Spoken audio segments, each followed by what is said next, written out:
저와 번갈아 교독하고 마지막 절을 함께 읽겠습니다. 우리가 율법은 신령한 줄 알거니와 나는 육신에 속하여 죄 아래에 팔렸도다.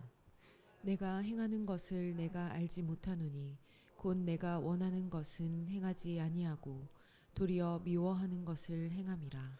만일 내가 원하지 아니하는 그것을 행하면 내가 이로써 율법이 선한 것을 시인하노니 이제는 이제는 그것을 그것을 행하는 행하는 자가 자가 내가 내가 아니요 아니요 내 내 속에 속에 거하는 거하는 죄니라. 죄니라. 아멘. 아멘.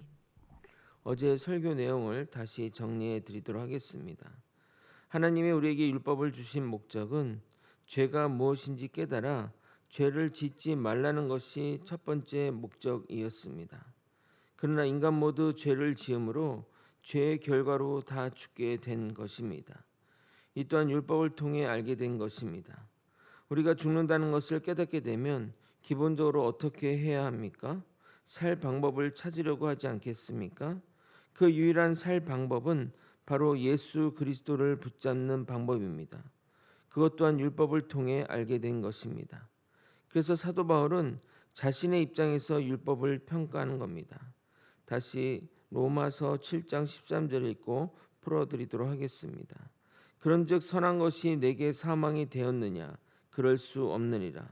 오직 죄가 죄로 드러나기 위하여 선한 그것으로 말미암아 나를 죽게 만들었으니 이는 계명으로 말미암아 죄로 심히 죄되게 하려 함이라.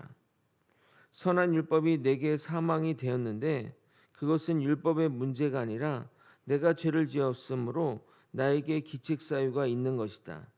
율법은 죄를 죄로 드러나게 한 것인데 나의 잘못으로 인해 나를 죽게 만든 것이니 율법은 전혀 잘못이 없다. 오히려 율법으로 인해 죄가 더 죄임을 알게 했으니 고마운 존재라는 의미를 담고 있습니다. 율법을 통해 죄가 심히 죄되게 하는 것이 왜 중요하냐면 우리의 영적 상태를 정확하게 알게 되기 때문입니다. 어제 예를 든 것처럼 우리는 실제 암 환자와 같이 우리의 영은 죽어가고 있는데 우리가 그 상황을 모르니 평안하게 살아간다는 겁니다. 그렇지 않습니까? 만약 내가 암이 걸렸는데 암은 지금 병을 키우고 있는데 내가 그 진단을 받지 않아 암 환자인 걸 모른다고 해서 평안히 살고 있지만 그 암이 그 모른다고 해서 병이 진전이 안 되지 않는 것처럼 우리가 우리의 영적 상태를 모른다고 해서 우리가 죽을 존재가 아니라는 것이 아니라는 겁니다.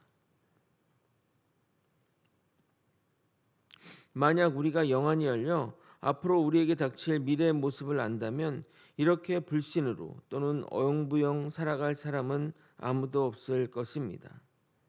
어제 설명이 부족했던 11절만 다시 읽고 추가 설명하도록 하겠습니다.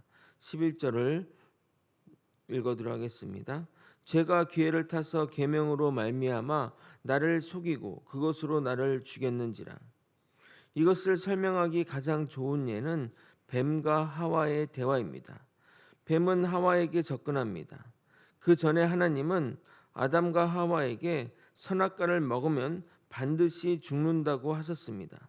이것이 율법이고 절대의 규칙인 것입니다. 그런데 뱀이 하와에게 다가가 이렇게 질문합니다. 정말 선악과를 먹으면 죽는데 왜 하나님의 율법을 하와에게 물어봅니까? 하나님의 정한 법은 하나님의 뜻을 따라야 하는 거지 수행하는 우리의 입장은 중요하지 않습니다. 하나님은 이렇다고 하는데 너는 어때? 이 말 자체가 잘못된 겁니다. 하나님의 말씀은 이런데 너는 어떻게 생각해? 이런 질문 자체가 잘못됐다는 겁니다. 하나님이 그렇다고 하면 우리 또한 그래야 하는 것입니다. 우리의 의견은 정말 죄송하지만 전혀 중요하지 않습니다. 그러나 인간 본성은 계속 올라옵니다. 왜 하나님의 뜻을 따라야 돼? 내 의견은 필요 없어? 내 자아는, 내 생각은? 그렇게 물어보니 하와는 이렇게 답합니다. 사실 하와는 선악과를 먹고 죽은 사람을 보지 못했고 인간 내면에 하지 말라고 하니 더 하고 싶었던 탐욕이 올라온 겁니다. 그래서 하나님의 절대 그 규칙을 의문문으로 답하는 것입니다.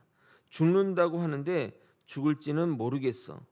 하와가 답하자마자 뱀은 기다렸던 시 바로 그녀에게 달려듭니다. 아니 안 죽어. 그런데 왜 하나님이 죽는다고 말한지 알아? 그것을 너가 먹으면 하나님 같이 될까 봐서 그래. 결국 아담과 하와는 선악과를 먹었고 그로 인해 사망이 인간 세계에 들어온 것입니다. 정확히 죄가 기회를 타서 계명으로 말미암아 나를 속이고 그것으로 나를 죽였던 것입니다. 이해가 되십니까? 오늘은 죄와 싸우는 그리스도의 내적 갈등에 관한 내용을 다뤄보고자 합니다. 영적 전쟁터와 같은 내 마음속 죄를 이겨내어 승리의 길로 나아가는 저와 여러분이 되시길 예수 그리스도 이름으로 소원합니다. 사도 바울은 율법이 선하다고 밝혔으나 자신의 영적 상태를 진솔하게 고백합니다. 그의 고백이 충격적으로 다가올 수 있는데 이것은 사도 바울만의 고백이 아니라 우리 모두의 고백이라 하겠습니다. 14절을 여러분이 한번 읽어보도록 하겠습니다. 시작. 우리가 율법은 신령한 줄 알거니와 나는 육신에 속하여 죄 아래에 팔렸도다. 아니 사도 바울이 죄 아래 팔렸다고 하니 이해가 안 되는 분이 있을 겁니다. 마치 정상적인 사람이 나 사실은 전과 오범이야 라고 하는 느낌이 들 것입니다. 그러나 그렇게 볼 것이 아니라 우리 모두 죄에 대해서는 그런 상태임을 인정해야 됩니다. 먼저 이 말은 스스로 힘으로 율법을 지키려고 하는 육신의 상태에 있을 때에 죄에 팔린 상태, 즉 죄의 종노릇하는 신세라고 고백하는 겁니다. 참으로 인간은 죄에 대해 연약한 존재입니다. 어느 누구도 그 죄와 싸워 이길 수가 없습니다. 아니 목사님 무슨 소리입니까? 저는 죄하고는 담쌓고 사는데요. 죄 아무것도 아닙니다. 라고 말하실 분도 있을 겁니다. 그것은 그 사람이 죄에 대해 단호해서 그런 것이 아니라 아직 사단이 직접 역사하지 않아서입니다. 사단이 죄라는 무기를 가지고 작정하고 달려들면 어느 누구도 이겨내기 어렵습니다. 그래서 육신에 있는 자들은 죄 아래 있는 자들이나 마찬가지게 하나님을 기쁘시게 할 수가 없습니다. 결국 육신에 있는 자들은 자신의 영이 원하는 것을 하기보다는 육신이 원하는 것을 하게 됩니다. 15절입니다. 내가 원하는 것을 내가 알지 못하노니 곧 내가 원하는 것은 행하지 아니하고 도리어 미워하는 것을 행함이라.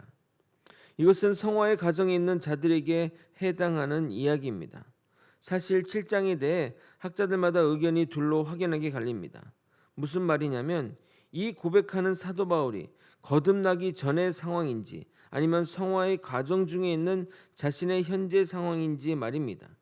아니 대사도가 이런 육체 연약함이 있다는 것에 당혹감을 느껴 이것은 아직 중생하지 않은 즉 거듭나지 못한 바울의 고백이라고 말하기도 하지만 그렇지 않습니다. 누구나 육체의 유혹을 받고 오히려 영적으로 민감한 자일수록 더욱 그러한 것을 더 느낀다는 겁니다. 목회자도 마찬가지입니다. 죄를 다루고 죄를 설교하고 누구보다 죄를 더 잘하니 죄와는 멀다고 생각하겠지만 죄를 더 잘 알기에 죄에 더 민감하고 죄의 유혹에 더 고통스러워하는 겁니다. 언제쯤 되어야 이런 유혹에 흔들리지 않을까요? 40이라면 불혹이라고 하는데 나이가 50이 넘어가도 죄의 유혹에는 장사가 없다는 것이 저의 고백이자 사도 바울의 진솔한 고백인 겁니다. 인간이 이 세상을 육체로 사는 동안은 타락한 본성의 잔재라고 할 수 있는 부끄러운 죄성에서는 완전히 벗어날 수 없습니다. 이어지는 16절은 해석하기가 좀 어렵습니다. 그래서 천천히 살펴보도록 하겠습니다. 먼저 여러분이 한번 읽도록 하겠습니다. 시작. 만일 내가 원하지 아니하는 그것을 행하면 내가 이로써 율법이 선한 것을 시인하노니.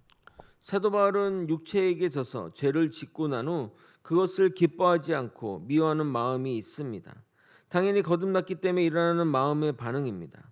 율법이 문제라면 죄를 지을 때 양심의 가책이나 갈등이 없어야 하는데 바울이 죄를 짓고 괴로워했습니다. 이런 반응이 나타난다는 것은 율법이 선하고 의롭다는 것을 마음으로 동의하고 있기 때문입니다. 예를 들어 내가 하지 못한 것에 질투를 느끼거나 부러움을 가지다는 것은 그것이 좋은 것이라는 반증 아니겠습니까? 아무것도 아닌 것에 질투가 나거나 마음쓰리가 없는 것처럼 말입니다. 그러니까 죄를 짓고 나서 마음이 힘들어하고 괴로워한다는 것은 율법이 선하다는 것, 율법이 옳다는 것을 알기 때문에 내가 괴로워하고 마음이 힘들다는 것입니다. 지금 그 얘기를 하고 있는 겁니다. 이어서 이런 행위를 하는 것은 거듭난 내가 아니라 내 속에 있는 죄가 그렇게 하도록 하는 동인이라고 말하고 있습니다. 17절입니다. 이제는 그것을 행하는 자가 내가 아니요 내 속에 거하는 죄니라. 이 말은 죄에게 자신의 죄를 전가하는 것이 아니라 거듭난 자에게도 자신이 어찌할 수 없는 죄의 성향이 있다는 것을 말하는 겁니다. 거듭난 이후에도 죄가 여전히 떠나지 않고 자신 안에서 강하게 영향력을 행사하고 있음을 토로하고 있는 겁니다. 다시 한번 강조하지만 사도 바울이 죄를 많이 지어서 이렇게 고백하는 것이 아닙니다. 죄에 대해 민감하고 선으로 살아야 했다는 의지가 강하기 때문에 이렇게 민감하게 말을 하는 겁니다. 예를 들어 집을 더럽게 하고 살면 집이 더럽고 그래도 그렇게 문제가 되지 않습니다. 그러나 집에 먼지 하나 없겠다고 하는 자에게는 머리털 하나도 크게 다가오기 마련입니다. 그래서 사도 바울의 이 죄 고백이 죄를 얼마나 짓길래 저렇게 말하냐 생각할 것이 아니라 죄에 대해 이렇게도 고민하는구나 라고 생각해야 하는 것입니다. 여러분, 윤동주 시인의 서시를 아십니까? 윤동주는 기독교인으로서 얼마나 정결한 삶을 추구했는지 그의 서시에서 드러납니다.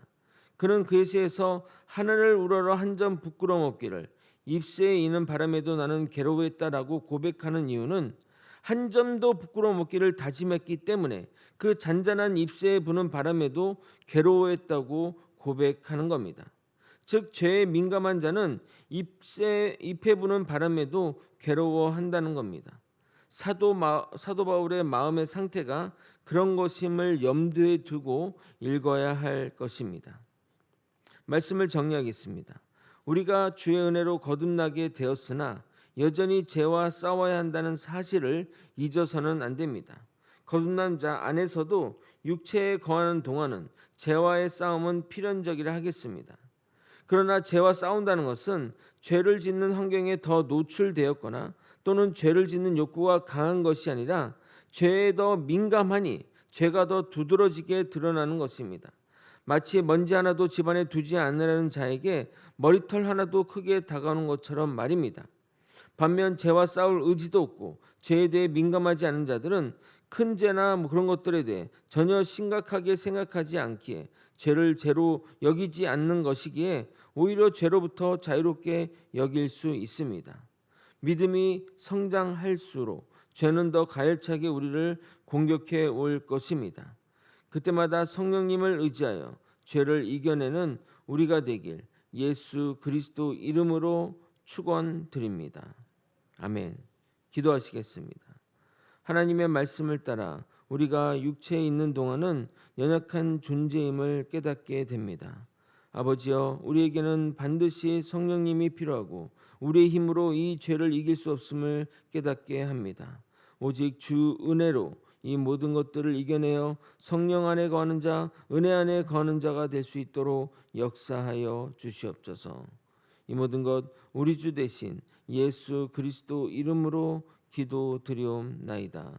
아멘.